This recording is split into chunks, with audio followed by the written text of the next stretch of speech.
speaker very much supported his speech. Now, to conclude the debate, please welcome the final speaker, Tel Aviv B.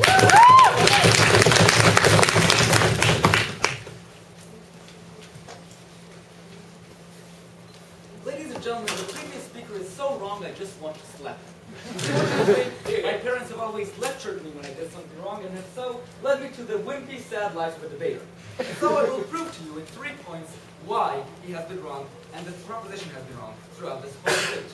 The 3 issues I want to talk about today is, what rights are we taking away from our citizens? The second is, will it actually work, and will it prevent crime and increase the educative value of our police? And the last is it really worth it? So let's start. Well, first of all, what rights are we taking away? Because the proposition is trying to make you think, well look, it's just a little slap, what does it matter? He's bringing you home anyway.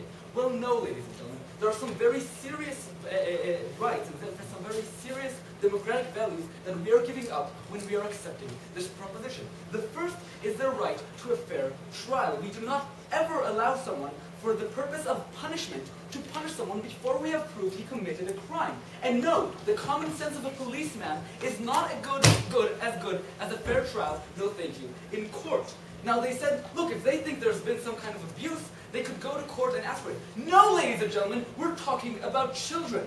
These are the people who cannot and do not know how to express the fact that they've been abused. They do not always know that they've been abused. They sometimes think that if the policeman beat them up because he thought they were stealing candy, if they weren't, that is their fault. These are exactly the people who cannot and will not be able to protect the rights, and therefore we cannot take their rights away from them whenever we feel like it. The second thing is bodily integrity. With all due respect, we have murderers and we have rapists and we have, I don't know, people who commit genocide, and we still don't start beating them up. We take away less basic rights, the right to freedom of movement, the right to freedom of, I don't know, other stuff. But we don't start beating them up. What you're offering us, no thank you, is to give a 6-year-old bodily harm because he stole candy from a store. This is not proportional. This is not the way, no thank you, the modern democracy works. Last, but definitely, well not last, I have quite a few more. We're taking away the parents' right for decision over their children. This is a basic right.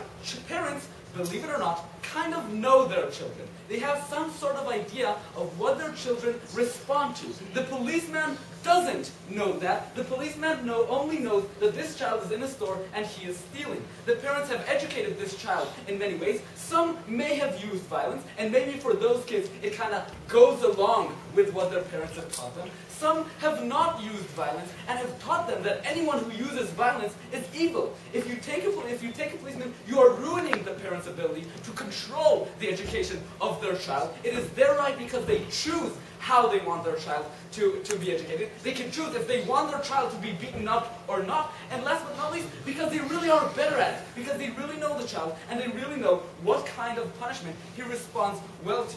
But we'll get to exactly what kind of punishment all children respond well to in a second. And last but not least, we're removing people's protection from getting draconic punishments. We recognize in a democracy that certain people in certain situations have circumstances in which we do not punish them to the full extent. What you're doing here is you're ignoring one of them. One is that the child is not dependent, it is not completely rational, it is not completely mature, it does not have full responsibility, and does not always decide all of his actions for himself. When you're ignoring this, and not only giving him a fair trial, but you're just saying, look, by the law, he should take full responsibility for what, no thank you, he has not been fully responsible for. So these, no thank you, are some pretty goddamn important rights we're taking away here.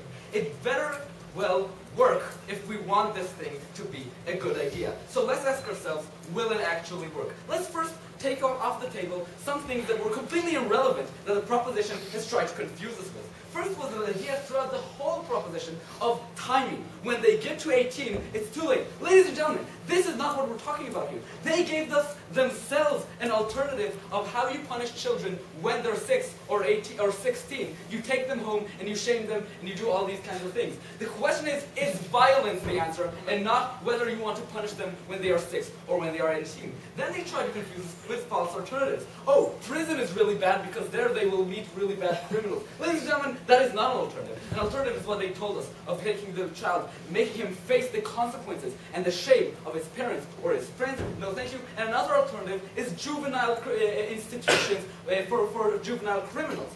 That in which we do put an importance on rehabilitation, that is the alternative we really are facing today. What was part of this debate? No, thank you. One is that they talked to us about deterrence, the fact that we need to deter them. Ladies and gentlemen, they need to explain us why violence is better. We have explained to you quite well why violence is not better. These are usually kids that are used to violence from home or from their family members. These are kids who might get pride from being beaten up by the police. They told us how they already hate the government, and we all heard of rappers talking about how the police beat them up and how they survived and they didn't give up.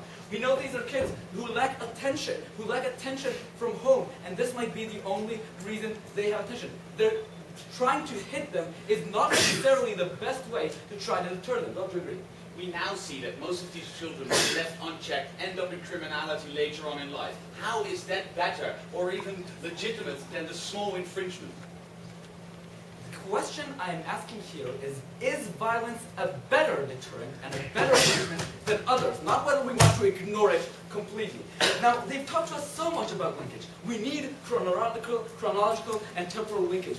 With all due respect, unless this kid lives really, really, really far away, taking him home to his parents kind of happens right away when the policeman takes him. The question is, do we want actual linkage? Do we want the crime to be linked logically to the punishment? Do we want to hit that child and just say, get out of here, and I quote, you asshole, or do we want to actually try to do the temporal linkage and the understanding and to change that child's intent? Now, the last and not least question, no thank you, is it worth it, ladies and gentlemen? And the answer is no. First of all, because we're hurting a lot of rights and it won't work. But in general, even if it would work, it would not be worth it. Why? Because we think the fact that the government is taking away our rights is worse than the fact that a few teenagers are taking away our rights. We think we prefer to have a bit more violence done by teenagers, which we know the police, no thank you, will eventually take care of, than to give our government the ability to start hitting people without criticism, to start hitting people without any way to stop them, and without us looking out and being responsible for our children. It is undemocratic, it will not work, and we do not control this. Congratulate the speaker on an excellent speech, and if we could a round of applause for all of the participants in